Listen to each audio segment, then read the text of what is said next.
Um defeito de cor. Capítulo 6. Continuação. Os portugueses. O ano seguinte, 1831, foi bastante movimentado. O Alberto gostava de conversar comigo sobre a situação política do país, sobretudo a da Bahia, que o afetava diretamente. No início do ano fiquei semanas sem ir à cidade, gostando da vida no sítio, mas também por causa de alguns tumultos.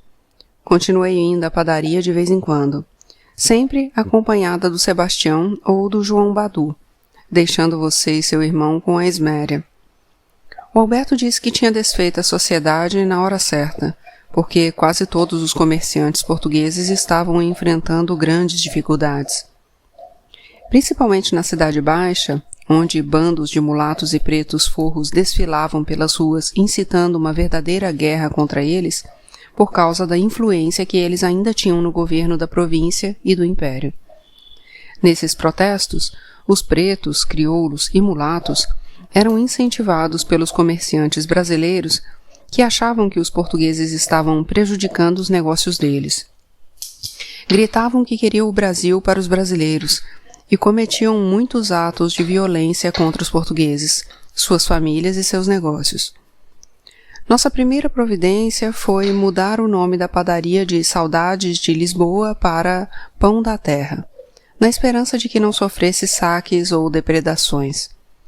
O Alberto evitava sair de casa nos dias em que ficava no sobrado e proibiu a família do Júlio de dar qualquer informação sobre ele, explicando por alto a situação.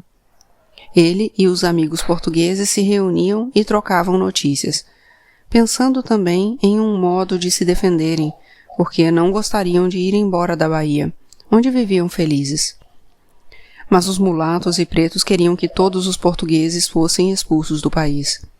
E essa ideia tomou corpo com uma notícia chegada de São Sebastião do Rio de Janeiro, que fez o doutor José Manuel aparecer no sítio e perguntar se a sinhazinha podia passar alguns dias por lá. E é claro que respondi que todos seriam muito bem-vindos.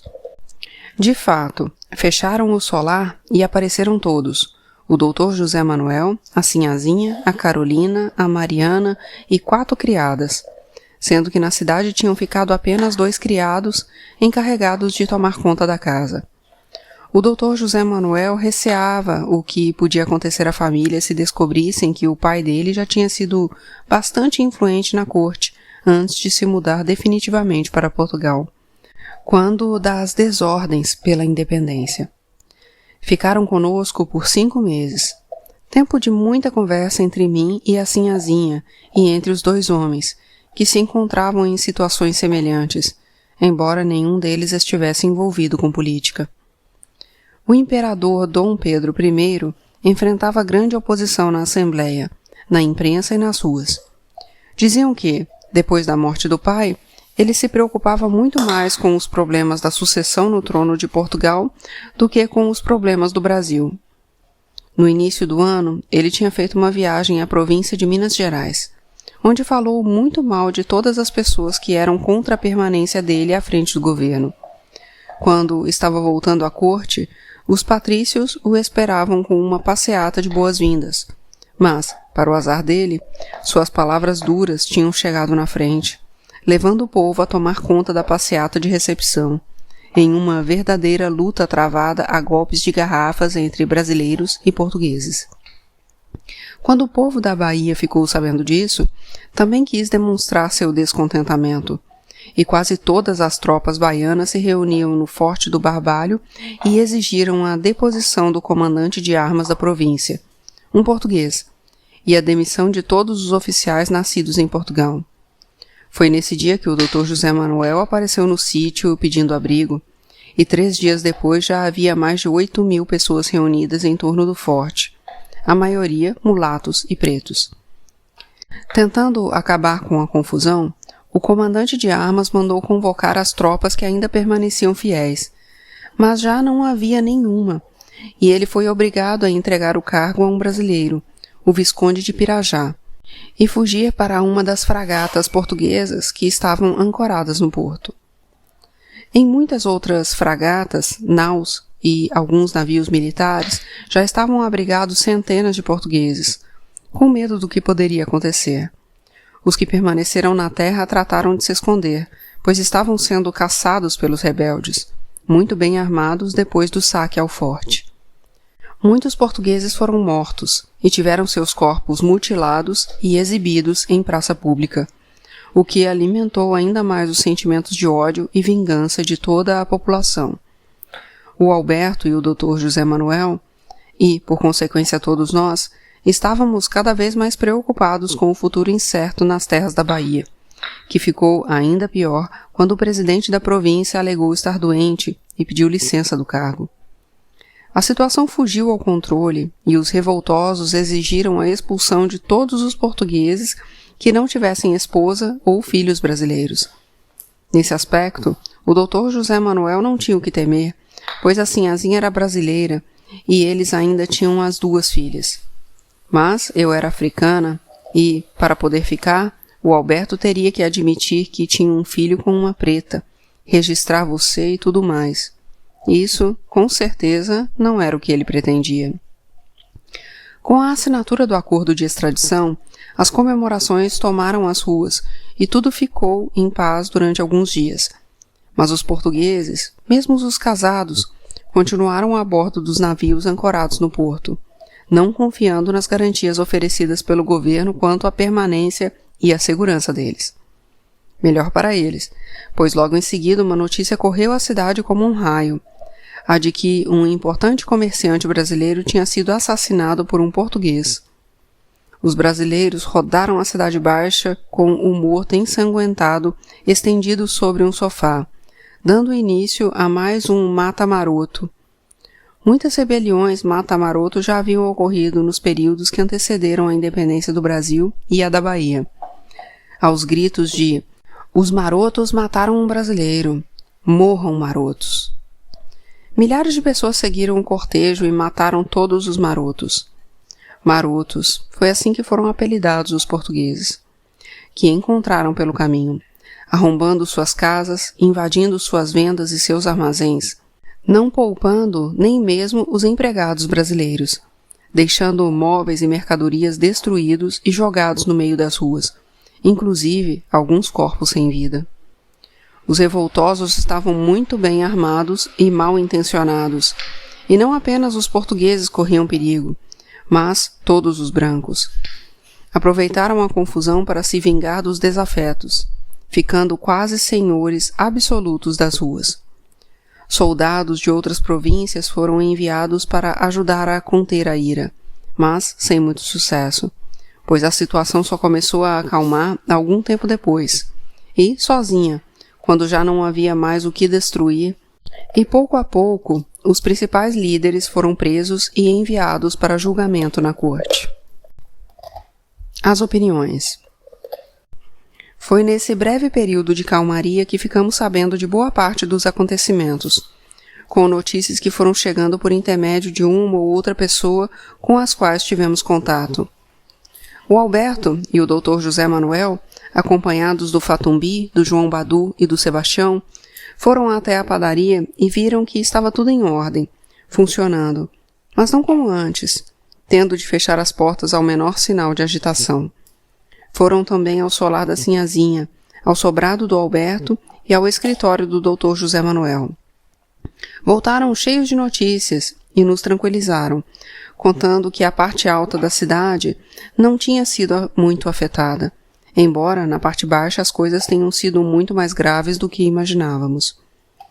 Os dois estavam preocupados, mas riram bastante ao contar que se fizeram de mudos durante todo o tempo, para que o sotaque não fosse reconhecido. Aquele foi um período que as pessoas aproveitaram para se visitar, trocar notícias e saber dos conhecidos. Muitos dos amigos do Alberto e do Dr. José Manuel estavam desaparecidos, fugidos ou mortos. O Fatumbi disse que na loja do Manuel Calafate e na do Alufaali estavam todos bem. Para sossego da Esméria, que os imaginava metidos nas confusões, o Tico e o Hilário também apareceram depois de terem ficado todos aqueles dias impossibilitados de deixar o recôncavo. A Adeola e o Padre Reis nos visitaram em um domingo, quando passamos o dia inteiro conversando e cada um falou sobre os fatos de que tinha tomado conhecimento. O Tiki e o Hilário disseram que assim que as notícias sobre o que estava acontecendo na capital chegaram ao Recôncavo, o povo também se manifestou, principalmente em Cachoeira e Santo Amaro. Em Cachoeira, as ruas foram tomadas por pessoas de todas as cores e importâncias, que atacavam e prenderam vários portugueses. Na Câmara, foi instalada uma comissão para receber denúncias e listar os portugueses que deviam ser expulsos, e qualquer pessoa podia denunciar, por qualquer motivo. Em Santo Amaro também aconteceu o mesmo, e os meninos disseram que muitos comerciantes estavam com o nome na lista porque, em uma determinada época, se negaram a vender fiado a algum brasileiro. Qualquer motivo servia. As ruas foram tomadas por pretos e soldados armados que arrombaram as casas dos portugueses, espancaram os moradores e roubaram tudo o que havia de valor. O mesmo fizeram com as lojas, até que todas tivessem sido violadas e saqueadas. O padre Heinz falou principalmente da situação em que estava vivendo o povo da Bahia, muito castigado por uma seca que já se prolongava havia muitos anos e que se estendia também pelas províncias vizinhas. Não tendo como plantar e colher, muitos agricultores eram obrigados a vender ou libertar seus escravos, pois não tinham como sustentá-los. Livres, os ex-escravos rumavam para a capital, à procura de trabalho ou atrás do sonho de embarcar para a África ou para o sul do país, principalmente para Minas Gerais. Como não encontraram trabalho na capital e viam que o sonho era muito mais caro e difícil do que imaginavam, nada restava a não ser mendigar pelas ruas ou roubar. Eram esses pobres diabos que também engrossavam as revoltas, miseráveis que os organizadores mandavam na frente porque não faziam falta se morressem. Havia também o problema das moedas de cobre falsificadas que ainda circulavam na província desde a época da independência, agravando a situação do comércio. O governo tinha prometido fazer a troca e tirá-las de circulação, mas não conseguia. A quantidade de dinheiro falso era aumentando, e ninguém mais queria fazer qualquer negócio que envolvesse dinheiro vivo, com medo de ficar sem o que deviam receber e sem a mercadoria vendida. O padre Heinz disse que também era difícil a situação dos soldados, que recebiam um soldo miserável e que, por isso, preferiam estar do lado de quem lutava por melhores condições de vida, os escravos, já que do outro lado não davam a mínima importância aos problemas deles. A conversa durou horas, com todos querendo dar opiniões e sugestões para que o impasse fosse resolvido. Mas acredito que as presenças do Alberto e do Dr. José Manuel nos impediram de expressar a verdadeira opinião contra os portugueses. Os dois eram a prova de que o sentimento não se estendia a todos os portugueses, mas aos que estavam no poder, qualquer tipo de poder, defendendo os interesses do reino ou do próprio bolso. Havia também os interesses dos pretos e crioulos, tão numerosos que poderiam decidir uma causa, na condição de aliados ou contrários. A Adeola começou a falar sobre isso, mas o padre a interrompeu, e achei que fez certo, por ser um assunto nosso, que não interessava aos brancos. Por mais que o Alberto, o Dr. José Manuel e a sinhazinha fossem bons, também eram brancos, tinham nascido livres e com dinheiro, e nunca entenderiam nossas necessidades. De fato, a situação era complicada e envolvia muitos interesses que não coincidiam, e ainda havia os ingleses, de quem só vinha saber mais tarde, conversando com o Fatumbi. Na segunda-feira seguinte àquela conversa, ele e o Sebastião foram até a cidade comprar todo o alimento que conseguissem, porque os homens acreditavam que os problemas estavam controlados somente por algum tempo, mas longe de serem resolvidos. Aproveitei a trégua para ir até a padaria dar uma olhada no estoque de produtos e ver o que poderia ser levado para casa, para que pelo menos não nos faltassem pães, bolos e biscoitos. Tínhamos sorte de ter a bica de água no quintal, porque até mesmo água estava difícil de conseguir na cidade, dependendo da região. Tínhamos também uma boa horta com verduras e legumes, e o pomar sempre carregado com uma ou outra espécie de fruta. o Alberto comprou galinhas e porcos de um sítio vizinho, assegurando a carne, e uma vaca para garantir o leite das crianças. Ele e o Dr. José Manuel também conseguiram sacas de milho, arroz e feijão, e nos preparamos para ficar no sítio durante um bom tempo. Eles ainda passaram no banco e pegaram uma grande soma de dinheiro, caso a fuga fosse necessária. E foi esse dinheiro que me valeu 2 dias depois, quando já tinha me esquecido de um assunto muito importante.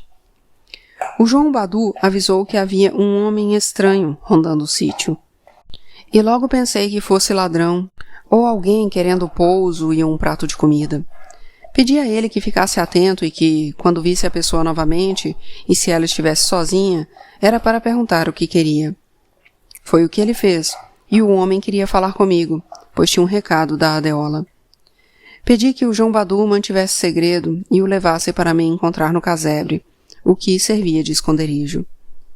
Foi uma surpresa ouvi-lo dizer que poderiam mandar o Lourenço para a África em uma embarcação que sairia do cais dentro de 2 dias. Mas eu precisava decidir naquele exato momento. Eu não tinha mais pensado naquilo desde a primeira conversa com a Adeola, depois do encontro com o Lourenço. E por causa de toda a agitação dos últimos dias, ainda não falara com a Esméria, para saber o que ela achava. Eu tinha para mim que era o melhor ele voltar a viver em África, como ele sempre falava quando ainda estávamos na fazenda, e onde ninguém precisava saber o que tinha acontecido. Eu disse que podiam seguir com o plano, mas que o homem que iria embarcar de maneira alguma poderia saber que eu estava envolvida naquilo, e que, aliás, nem deveria saber para onde estava indo. Que dessem um jeito de embarcá-lo e pronto, que só a bordo ele soubesse do destino. Disse também que era para levá-lo até o navio nem que fosse carregado, mas tomando muito cuidado para não machucá-lo. O homem disse que tudo bem, que, do jeito que estava a situação, ninguém prestaria atenção a um preto sendo carregado. Para que não pegassem a pessoa errada, pedi a ele que procurasse o Belchior, em meu nome, e expliquei a morada. Ele então falou quanto ia custar, e me lembrei do dinheiro do Alberto, que pediria ao Fatumbi para repor com o dinheiro da padaria antes que ele desse pela falta. Paguei um pouco mais que o dobro do necessário, pedindo que o resto fosse entregue a Lourenço, com a instrução de que o usasse para recomeçar a vida junto dos seus, ou então pagasse uma passagem para qualquer outro lugar. A bordo, ele provavelmente desconfiaria que eu estava por trás daquilo, mas já seria tarde para voltar ou recusar. Eu esperava que ele entendesse o gesto e soubesse aproveitar, nem que fosse guiado pela raiva que sentia por mim. Quando vi o homem subindo na estrada, resolvi não pensar mais naquilo, nem para saber se tinha agido certo ou errado. Eu tinha feito o que achava melhor, e o Lourenço que tratasse de julgar e seguir os vários caminhos que a situação permitia. Políticas.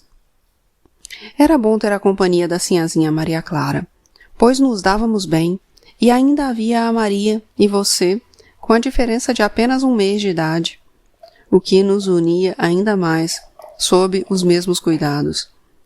Vocês eram crianças muito tranquilas, que só não gostavam de ficar sozinhas. Bastava colocarmos vocês onde houvesse movimento, gente conversando e circulando, que não davam o menor trabalho. O que não era nada difícil, já que pelo menos 20 pessoas moravam no sítio naquela época. A Carolina vivia atrás do Banjocô, que ele cuidava muito bem dela, até mesmo brigando com o Tiago e o Mateus para defendê-la, para que ela sempre fosse incluída nas brincadeiras. A Esméria estava feliz com as meninas juntas, e fazia muito gosto de nossos filhos a chamassem de avózinha. Mas também dizia para não colocarmos mais filhos no mundo enquanto aquela confusão não tivesse passado de vez. Ela tinha razão, porque o pior ainda estava por vir. Certo dia, o Alberto e o Dr. José Manuel voltaram da Graça, onde tinham ido visitar um amigo, com a notícia da abdicação do imperador Dom Pedro I. Desde aquela noite das garrafadas, ele não tinha conseguido controlar a situação na corte e suspendeu os direitos constitucionais por alguns dias. Mas o povo não aceitou o golpe nem as tentativas de negociação, e se uniu sob o comando de um general brasileiro. Dom Pedro I reuniu as tropas oficiais e quis avançar contra o povo, mas foi abandonado por seus soldados em meio a uma multidão que exigia a sua renúncia. Foi o que se viu obrigado a fazer, abdicando em favor do filho, Dom Pedro II, um menino ainda, mas brasileiro. Foi essa a história que chegou à Bahia, e uma surpreendente confusão começou a tomar conta da cidade.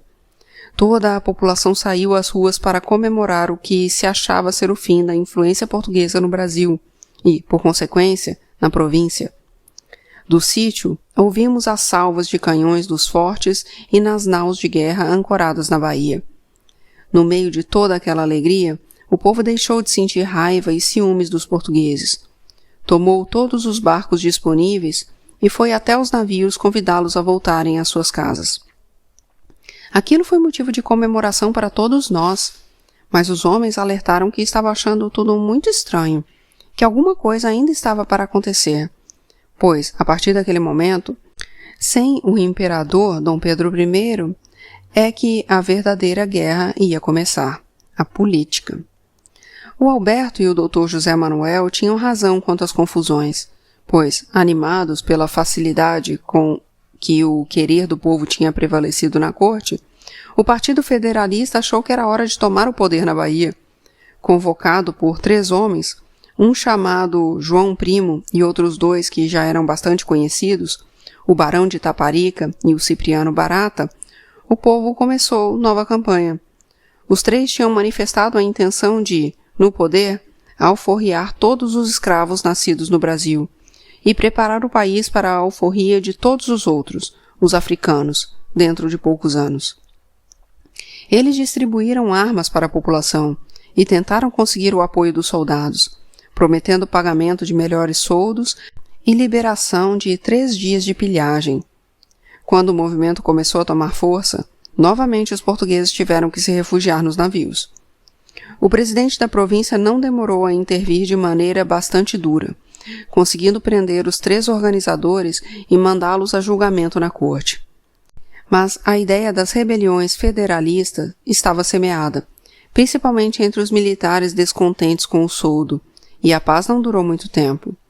Um dos principais batalhões se amotinou e tomou o forte de São Pedro, fazendo uma série de reivindicações, logo apoiadas pela população. Acho que foi a partir daquele momento que o Alberto começou a pensar na ideia pela qual pagaríamos muito caro. Os rebelados queriam novamente a expulsão de todos os portugueses que não estivessem casados com brasileiras, a demissão das principais autoridades portuguesas da província e liberdade para os que tinham sido presos acusados de pilhagens e de assassinatos ocorridos nas revoltas anteriores. Isso da expulsão dos portugueses já tinha sido aceito pelo governo e na rebelião anterior, mas nenhuma providência fora tomada. Talvez atrapalhada pela agitação com a renúncia do imperador e a interferência dos membros do Partido Monarquista Constitucional, que saíram em defesa dos portugueses. Algumas semanas depois, a rebelião foi considerada vitoriosa, com o perdão aos presos políticos e a renúncia do presidente da província e do comandante de armas. E o movimento se deu por satisfeito, com a expulsão dos portugueses sendo mais uma vez protelada. Deve ter sido negociada, não ficamos sabendo, mas o Alberto achava que os monarquistas constitucionais tinham preferido sacrificar 2 de seus homens, o presidente e o comandante, a provocar maior instabilidade política e econômica. Tinham apenas agido em defesa dos próprios interesses, já que muitos deles dependiam do dinheiro dos comerciantes portugueses. Depois, com o que nos contou o Sebastião, ficamos sabendo que havia problemas também com as tropas rebeladas, que já não estavam mais tão unidas. O Sebastião tinha conversado com o mestre Agostinho, o barbeiro vizinho da padaria, que tinha um filho mulato, brasileiro, ocupando o cargo de média importância em um dos batalhões envolvidos.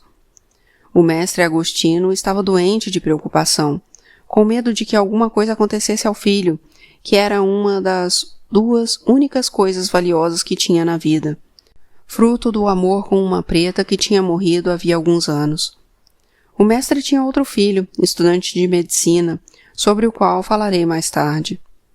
Mas, naquela época, o filho militar disse que os quartéis estavam repletos de insatisfação em todas as patentes. Nas patentes mais altas, havia desentendimentos entre os profissionais de carreira, nascidos em famílias de militares, e os outros, membros de famílias aristocratas da Bahia, que obtinham cargos por meio de favores políticos, mesmo sem conhecimento ou experiência. Os dois grupos não se misturavam, e desde as guerras da independência, nos anos de 1822 e 23, brigavam entre si pelo controle das tropas. Davam ordens diferentes aos soldados que não sabiam a quem obedecer, acabando com a disciplina e a organização. Esses soldados eram das classes mais pobres da população e recebiam soldos que mal permitiam viver, e já estavam cansados de não terem a quem obedecer ou com quem reclamar, visto que seus superiores não se entendiam. Era até por isso que os batalhões formados por mulatos, principalmente, eram tão dados a rebeliões que reivindicavam melhores condições de vida. Além dos soldados nascidos na província da Bahia, as tropas ainda contavam com soldados de outras províncias, que se sentiam infelizes por estarem longe de suas casas e vivendo na miséria, sem poderem contar com o apoio da família. O comportamento desses soldados mudava muito, pois em tempos de paz brigavam com os baianos, mas bastava estourar uma rebelião para que todos ficassem mais unidos que nunca, baianos e forasteiros, em torno do descontentamento que atingia todos eles, independentemente de onde haviam nascido ou da cor que tinham. Eram todos recrutas, nem sempre por opção, pois muitos tinham sido obrigados a ingressar nas tropas, onde recebiam uma péssima alimentação, além de sofrerem inúmeros castigos físicos. Não eram escravos, embora vivessem em condições semelhantes às de um cativo. Mas a situação era ainda pior para os pretos. Havia tropas separadas para brancos, para mulatos e para pretos, geralmente crioulos libertos desprezados pelos outros soldados. Mesmo desorganizados, a solução partiu dos militares. Depois de controlada a última rebelião, aquela em que o presidente e o comandante de armas tiveram que renunciar e os presos políticos foram soltos, um novo comandante de armas começou a fazer uma série de modificações no corpo militar da província. Criou uma nova guarda municipal, mais bem remunerada e treinada, com jovens da classe um pouco mais favorecida, de famílias de militares ou de pequenos comerciantes ou artesãos, a quem interessava manter a ordem para que pudessem sobreviver e prosperar nos seus negócios, pois em épocas de crise o comércio praticamente parava. Aos poucos, todas as tropas foram renovadas, até chegarem a um equilíbrio entre os recrutas novos, mais conservadores, e os antigos, que queriam agitação. Centenas de soldados foram demitidos e se juntaram aos desempregados que andavam pelas ruas sem encontrar trabalho. Antes que novos movimentos se tornassem impossíveis e sentindo-se acuados, os antigos soldados que ainda restavam resolveram se amotinar novamente no Forte de São Pedro, sob o comando do batalhão de artilharia. Dessa vez, não fizeram reivindicações políticas, somente em relação às condições de trabalho, principalmente por causa dos constantes atrasos no pagamento dos soldos.